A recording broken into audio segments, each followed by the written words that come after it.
Hi, my name is Paige, and today I'll be taking you through a tutorial on how to use Microsoft 365 Copilot Chat in PowerPoint.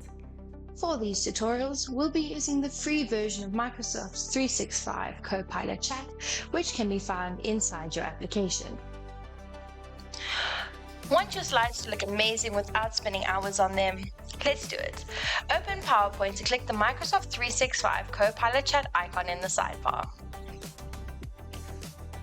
In the chat, type something like, suggest design ideas for the slides of a PowerPoint presentation about renewable energy trends in South Africa, and hit send.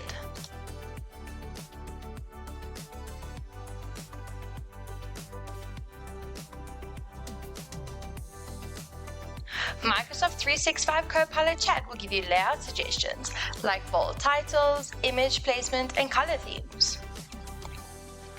If you like the suggestions, copy them and apply them manually using PowerPoint's design tools, or pick a matching theme from the Design tab.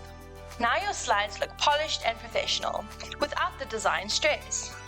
I hope you enjoyed this tutorial on how to use Microsoft 365 Copilot Chat in PowerPoint.